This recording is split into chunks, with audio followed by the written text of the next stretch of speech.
A titration is a measurement technique that helps us determine the concentration of an unknown solution. So we have a solution of something, let's say that we know that this water has some hydrochloric acid in it, and we want to figure out how strong that solution is. Typically we're going to do this with an acid or a base, but it can be done when we're looking for a precipitate for a bunch of other different types of stuff too. What we can do is we put an indicator in the substance that will change color when a certain pH is reached. So if we have something, so let's say this is our solution, and here it is, and it's HCl, but we don't know what concentration. I can add some base to that, so I can just pour that in, something like NaOH. And what I would do then is I would use an indicator that changed color when the pH was about 7. So something like phenolphthalein, I'm not going to try and spell that, will be clear in the acid, and then when the pH gets over 7, it turns pink. So what we do is we get this thing and we slowly add the sodium hydroxide, and we slowly add it, and it stays clear, it stays clear, it stays clear. And then when we add a specific amount of NaOH, when we reach the equivalence point, all of a sudden the solution will turn pink due to the indicator. Now, just to define equivalence point, that's the point where the acid and base are in the same amount, and so they neutralize each other, sending the pH of the water back to 0.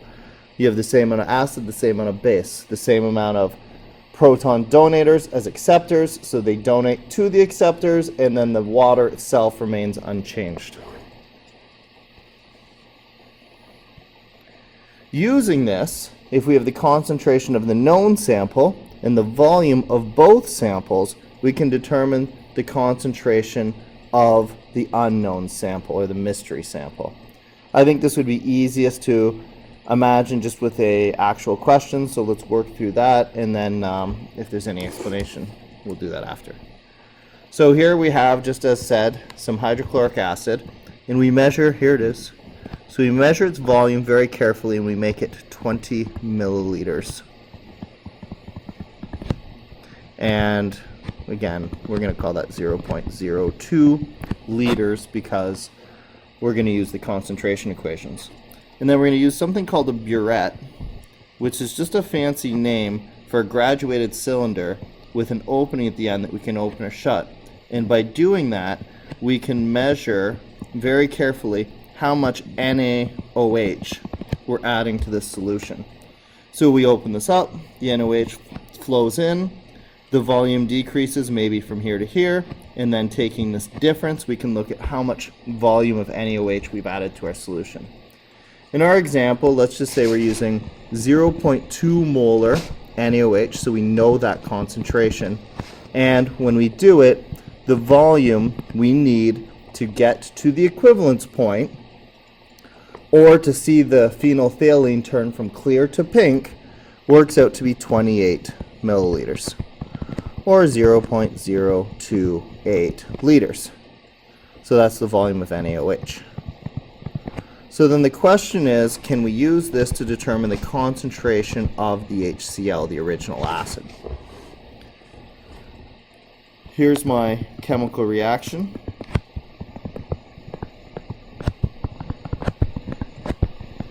And again, we know this is a slight oversimplification because those Na and Cl remain as ions, and the HCl would have reacted with water and all that, but it gives the idea. What we want to make sure here is that the moles, if we're at the equivalence point, as in if these guys have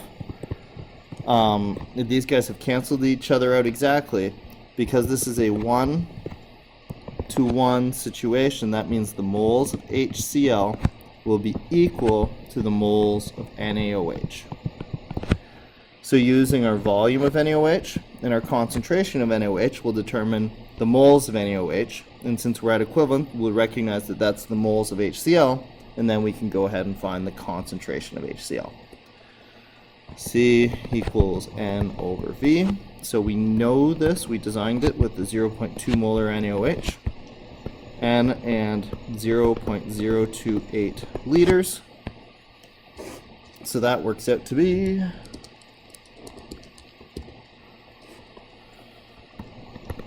0.0056 moles. And so if that's the same as here, so then we have the moles of HCl are 0.0056. So the concentration, N over V, is 0.0056 divided by my volume of HCl, which was 0.02 before we added anything to it. And we get that that original concentration was 0.28 molar.